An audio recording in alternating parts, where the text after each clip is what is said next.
Hello there, Anubhav here. Well, some of you guys have asked me about my new pedal board. Well, it's not a new pedal board, but some of the stuff are. So it's more of a demonstration of my signal chain. So let's talk about it, shall we? Okay. Well, the first thing in the chain is this Digitech hot head distortion, and you'd be surprised to know what I'm using it for, and it's not for the obvious reason. And I'll talk about it later. Okay. So the next thing in the chain is this Digitech drop. And I use this for changing my tunings between songs. Actually, I have a floating bridge, a floaters kind of bridge. So if you're a guitar player, you already know what a headache it is to change tunings between songs, right? On a floating bridge. So that's basically it. So out of this, it goes into this loop switcher, and this is the brain of the pedal board that controls pretty much all the pedals. So and this thing has four loops in it, and in addition to that, it also has a tuner slot. So the first thing in the loop switcher is this tuner pedal. The most important thing, right? Okay, the loop one. Then in loop one, I have my overdrive pedal. Excuse me. And I use this as a clean boost, not as an overdrive. So this has a three-way toggle switch, which lets you choose between two kinds of overdrive and a clean boost. And I'm using the clean boost for my gain boost for my solos. So how is it hooked up? Well, the send of loop one goes into the input of the pedal, the overdrive pedal, and the output of the pedal comes back to the return of the loop one, and that's it. Okay, so loop two has my TC electronic force field compressor, and it's hooked up the same way. Okay, so loop three actually has two pedals. So the way it has been hooked up is the send of loop three goes into the input of this B box preamp. Out of that, it goes to this plexiamp, and the output of plexiamp comes back to return of loop three, and that's it. Well, moving on, loop four has my Zoom MS50G, and I use this for my effects, all my clean. I'm sorry, all my delay, reverbs, chorus, phaser, and I also use this for my volume boost for my solo, not gain boost, volume boost.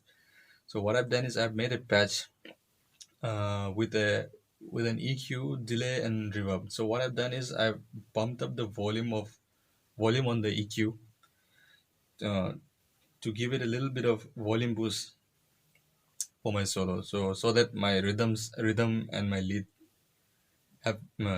tone have different volumes.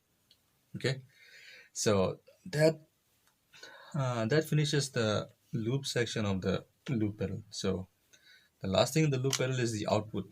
So the output of the loop pedal goes into the AC Tone by Joyo, and man, I love this pedal. It's amazing, man.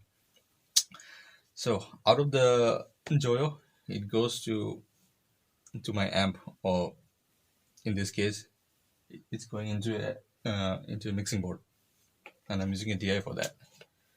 So that's it, pretty much. So okay, so the hothead. What am I using it for? So I've used this pedal for everything besides its distortion.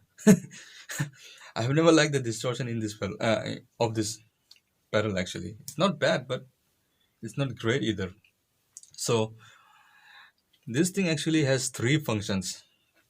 One is obviously as a distortion pedal, but the second thing is it has a built-in cab sim in it, and I've used this in the past as only a cab sim. Okay, so the other thing that you can't see is this has a built-in buffer into it. So why do you need a buffer? Well, if you have a lot of pedals, especially especially true bypass pedal. So what happens is, in theory, true bypass pedals shouldn't color your sound, right? But that's not the case. I found now. The, um, you're running so much cables in between pedals, and also the cable from your guitar itself. The longer the cable, the more tone you're gonna lose. The high frequency is gonna suffer a lot, and I've noticed this with my signal too. So what a buffer does is it preserves your high frequency and keeps your signal strong. Well, if you're running so many pedals like me without any buffer, what happens is your tone sounds very lifeless and dull. So you need a buffer pedal for that, and that's what I'm using this for. Okay, so that's it. Okay, so let's talk about sounds. So what I have in terms of sounds is basically a clean tone with chorus, delay, reverb, and compressor, and a chorus with distortions, my rhythm sound, and my lead sound. That's it. So what I've done is I've made patches so that I don't have to tap dance on stage when I'm uh, going between sounds. So for that, on foot switch one, what I've done is I programmed this. I'm sorry, I programmed loop four and loop three, loop two. Excuse me. So when I press this button, foot switch A, so it brings up loop four and loop two, which are this zoom and my compressor. So this is my clean sound.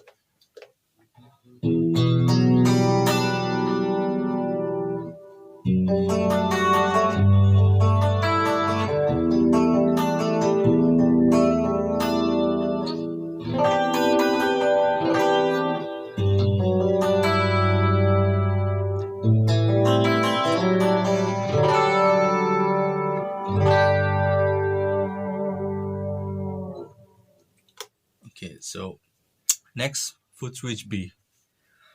Foot switch B are, yeah, with chorus and my distortion. So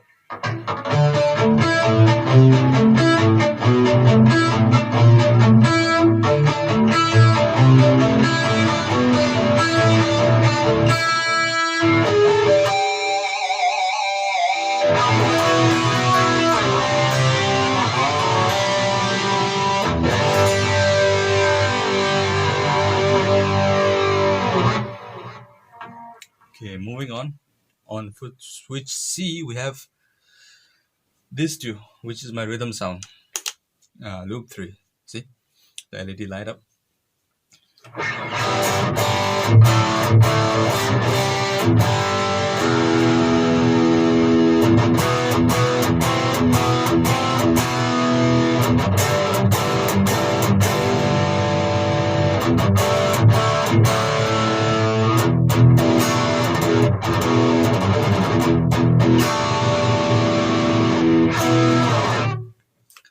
Okay, so the reason why I went with the beatbox preamp and not my tube screamer clone is, well, the tube screamer, you love them or hate them, they color the sound, right? They have a mid-range hump that you can't get rid of no matter how you set, and they also tend to compress the sound a little bit.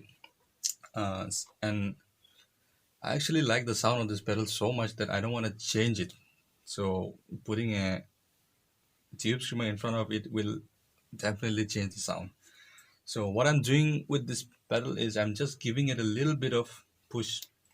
Oh, by the way, this is a clone of the BB preamp by Exotic Effects, so which is an overdrive but can also be used as a clean boost. So I'm using this as a clean boost uh, to give this pedal a little bit of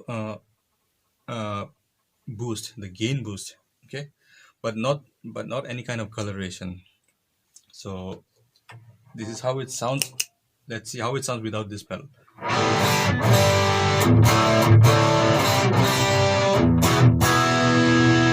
Okay, without, and with the B box.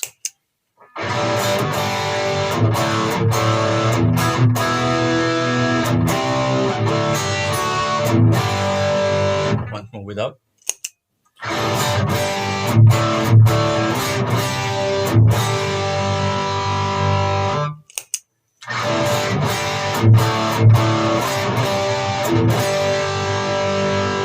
So you can tell there's very little coloration. I mean, if there's any at all.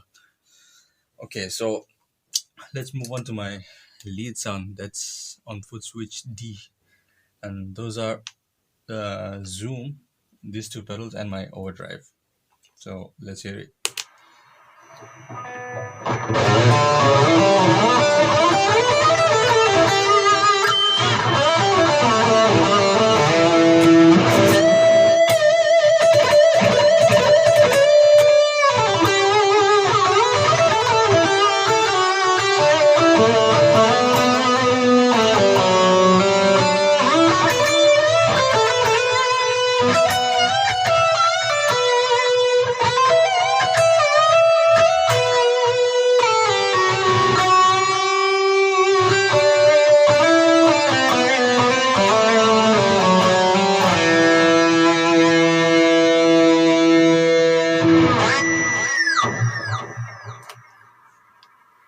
Okay, so that's it. I hope you guys learned something. So, see ya.